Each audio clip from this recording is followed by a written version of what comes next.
An exciting group of official visitors are heading to campus, but it's the defensive recruits that really have my eyes open.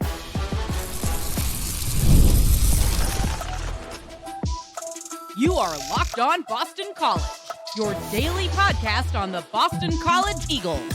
Part of the Locked On Podcast Network, your team every day.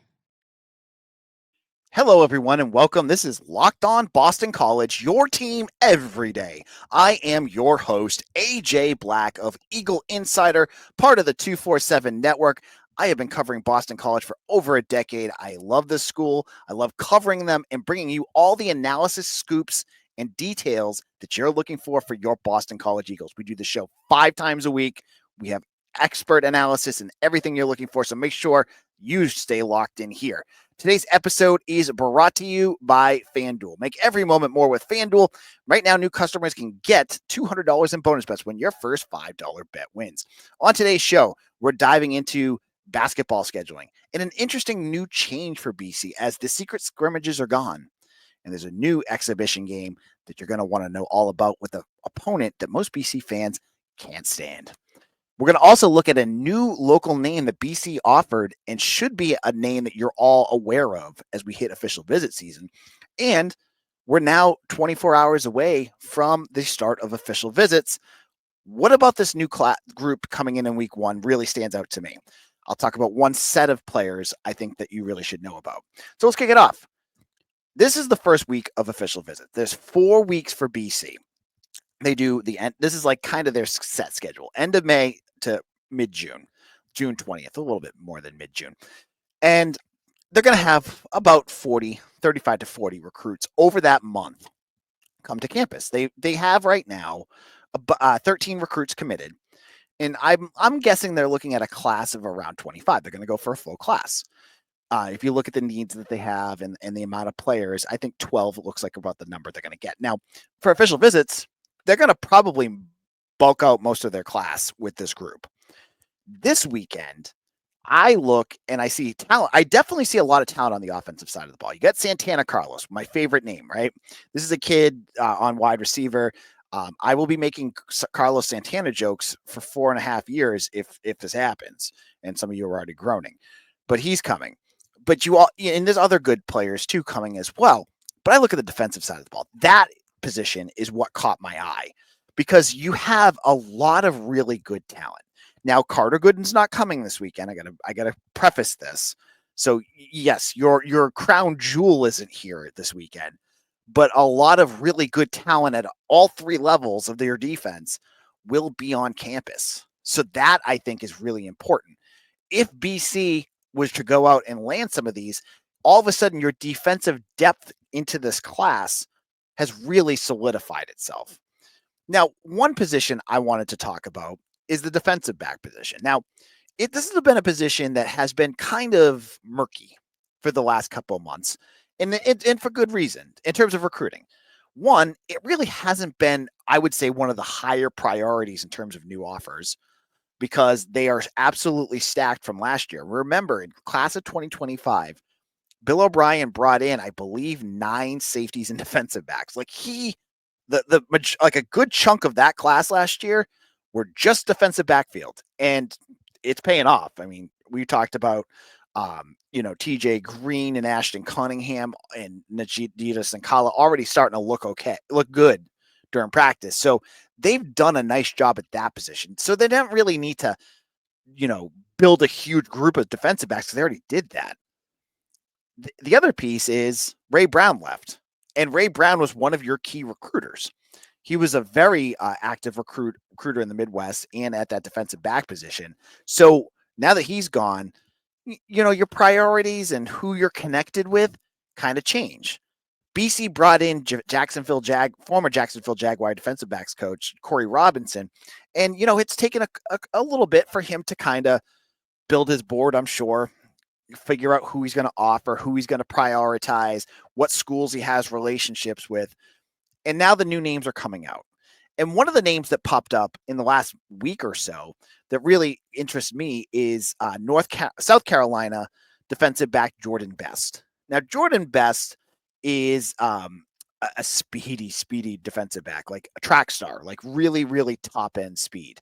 And if you know me, I like my wrestlers in the trench, and I like my track stars in the defensive backfield at running back and at wide receiver. Those are just, I like the kids that do those two sports, and so he hits that mark for me. Now, the other piece that hits that mark is that NC State's also interested in him. So obviously, if the Wolfpack really like him, there's good talent there. He's a quieter kid, so he's not a lot that have been.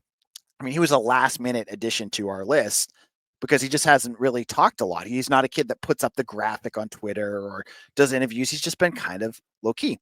Nothing wrong with that. There's absolutely nothing wrong with that. But when I look at what he could bring, what kind of talent he has, that's what stands out to me. He has Power 4 offers. He has other schools that are looking to him as well, but he's only set up one official visit that we know of. You look at, he's got App State, he has East Carolina, he's got like Louisville, Wake Forest, West Virginia, Rutgers. So he's got some other big offers, and he may have other official visits set up, but he's so darn quiet. We don't hear much about it. So he's one that I'm watching for. Another name on defense that I'm really looking forward to seeing is another new name, and it's Mallory out of Alabama. He's from Moody, Alabama. You like big defensive tackles, then Cam is your man, because this dude is 6'3", 300 pounds, and one of the top defensive tackles that BC's looking at. He's the number 30 recruit in Alabama, which is obviously a big deal.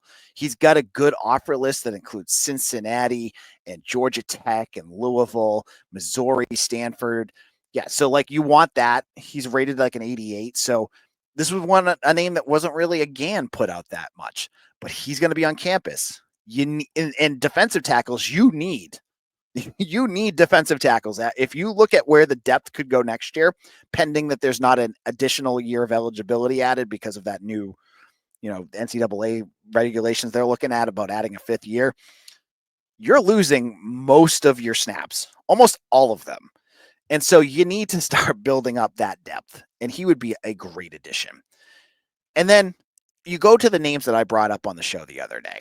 You have Jaden Williams, probably one of your top remaining linebackers. You brought in Steve Klein already. They're going to probably take two. Jaden Williams out of Ohio. He is, he's got some offers from Midwest schools, but BC's always been there. He's got Indiana. He's got UVA.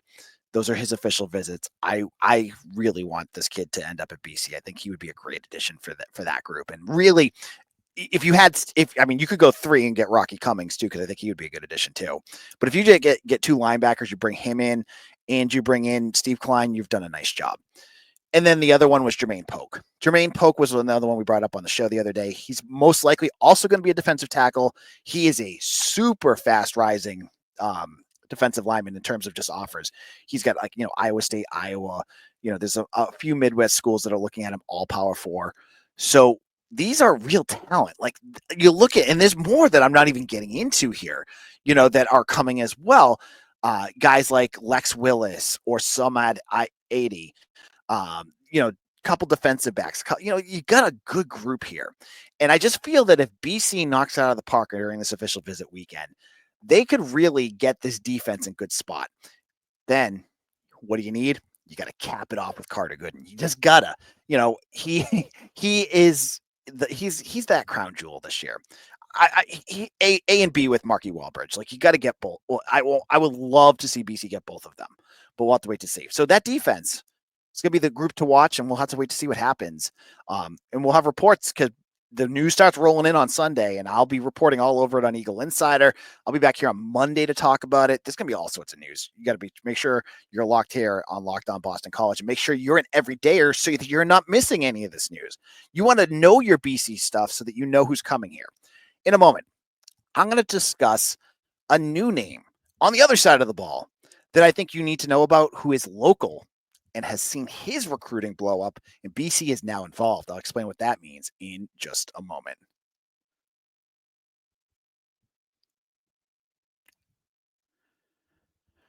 The NBA playoffs are in full swing, and every night delivers highlight-worthy performances, major momentum shifts, and can't-miss moments. Whether it's a game-winning shot or a breakout player, there's never been a better time to get in on the action.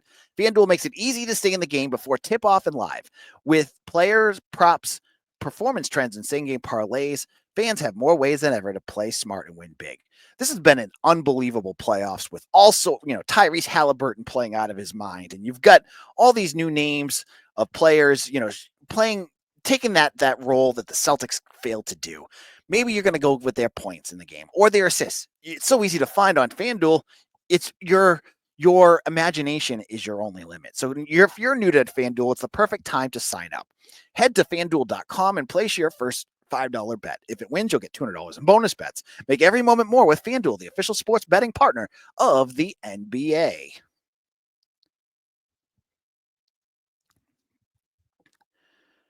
This is Locked On Boston College. I'm your host, AJ Black of Eagle Insider. And if this is not your first listen, if you have not made Locked On BC your first listen, you got to do it. We're a daily Boston College podcast, 5 days a week, where you get 20 to 25-minute shows discussing everything with BC. So make sure that you're subscribed on YouTube or wherever you get your podcasts. Now, let's get into a new offer. Now, there's lots of new offers out there. This past month, the staff has been on the road. There's been some new 2026 recruits that have come on. You've seen, I've reported on some like CJ Miller, a wide receiver from Miami. New names, new things to go for. And yeah, maybe they're just, recruits that you just don't know much about. But I brought this topic up because the Eagles made a new offer last week that really caught my attention.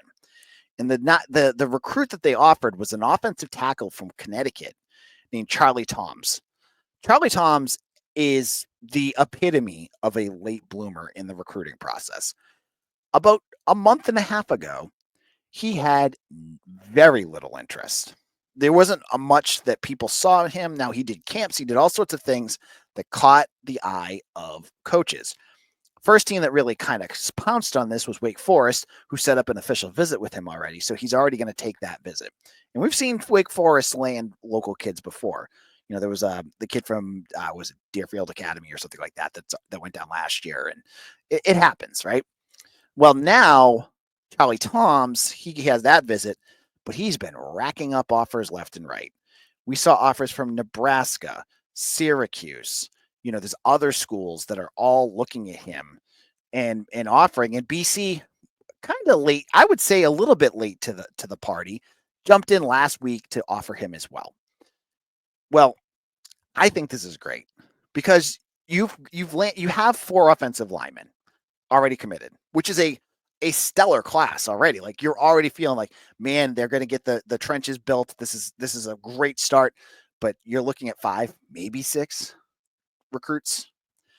So you have now 3 offensive linemen that you have for official visits now to fill in the class. And I don't know if they would take all 6, 5 out of the 6. 7. I don't think they would take 7, but 5 or 6 of them, I would definitely could see them doing both. You have Marky Walbridge, Marky Mark, right? Obviously a highly, highly sought after offensive lineman from St. Sebastian's. Has been on campus. The staff thinks the world of him. Other schools, I mean, he's got offers from like Alabama, Ohio State, Florida. Can BC keep him local? I would love to see if that's a possibility. I think there might be a chance that happens, but we'll have to wait and see. He's an offensive tackle just like Tom's. Then you have Kai Pritchard. Kai Pritchard is from Donovan Catholic in New Jersey. He's a higher rank than Markey. I would not put either of them above the other one, though, because I honestly think Markey is. I got high expectations for him. But Kai Pritchard, he's a top 247 recruit, which means he's one of the top 247 recruits in the country. He's a 4-star, which obviously you love. And he is basically down to 3 schools: BC, Rutgers, and Illinois. You go on 247 Illinois, they don't really see much of BC being a factor. That's not what I've heard. I think BC's in really good shape here. BC will get him on campus later too. So how does this all shake out? Well, if you're looking to get a bigger class, getting a guy like Tom's who fits a bill of what you're looking for, it's smart to get in now. Like, show your interest. You can't use him just as a backup plan. Kids read that, like agents and families and all this other stuff. They all know that kind of stuff. if you're really interested, you got to go in a little bit. So I thought that was really key for BC to get an official visit from him, and to push for one. I didn't know if they would get to that point. Like, he just got offered last week, and official visits we start in 24 hours. So where that goes, I think we'll have to wait and see. But I think BC will be in good shape with him if that's someone that they really are looking for. So yeah, Tom's is coming this weekend too. I kind of just gave away some of my stuff, but that's okay. Sometimes I have stuff behind my VIP wall, but you know what? Sometimes I like to give it to you too. So that's also coming up. Charlie Tom's is coming this weekend too. Um, and I think there will be some other surprise names that come up. I don't consider him a surprise, but I do consider him, like, the fact that he was added, very interesting. I think that's a very interesting one. Avon Oil Farms, obviously, they're a big time program in New England. I think the school has a good relationship with their coach. I think they've got a good relationship with that program. Mason Leak, who played for Bacon Academy, which was one of my favorite school names to talk about, he transferred to Avon Old Farms this offseason, so he's going to be a teammate with Charlie Toms. There's been other connections with BC there. So this is an important one. Like, BC continues. This will be the latest of, first of all, I got to see how much BC really wants him. Sometimes they have kids in, and many of them, they have different boards and only enough spots for a certain amount of players. You can't take everybody, but we'll have to wait to see what happens. He's coming in first. Like, if he loves BC and wants to commit, what will happen? What will be? What will the Eagles do? So that's going to be something interesting to watch. That's a storyline I think that's worth discussing. Now, in our final segment, let's go over to basketball. Let's talk about UConn, your favorite team, the team that you love to hate. Well, BC's going to be playing them. I'll explain what that means in just a moment.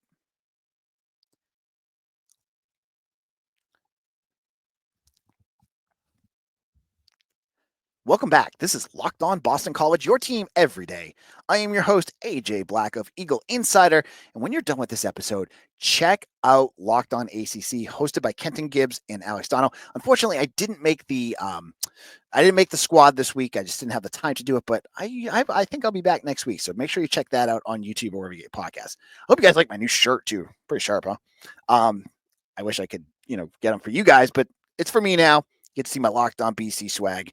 We're here to talk about basketball, because BC basketball is going to actually play a Naismith Hall of Fame exhibition game. Gone are the days of playing in the Plex or Fish Field House, not Fish Field House, off of Conti Forum in the small gym, Power Gym. I couldn't think of the name of it. And secret scrimmages that the NCAA couldn't know about. Now you're playing official exhibition with ticketing, and the team that they're going to play, both men and women, are the UConn Huskies. Now, obviously, these two programs, their fan bases, they don't like each other. UConn fans still don't forget that BC held them out of the ACC. UConn fans also love to shove in BC's face the fact that their basketball team has won 2 national championships since they left the Big East, since BC left the Big East, and BC's had 2 winning seasons. So there's a little animosity here. And I got to tell you, I'm fine with this because it's an exhibition game, but I don't know why BC, like, I guess you want to play, you play the best, but like, UConn's really good in both of these sports. Like, the women's just won the national championship. The UConn's women's team. UConn basketball, men's basketball, won 2 national championships in a row 2 years ago. So I guess, like, you're just going to get yourself tuned up with this, but I don't know. Going down to it's at Mohegan Sun. It's in October. Is going to be the best matchup for BC, because you get 2 programs. First of all, look at where the women's basketball for UConn. They're going to have probably, without even looking at it, probably one of the best recruiting classes in the country. They can get transfers in. They can do everything.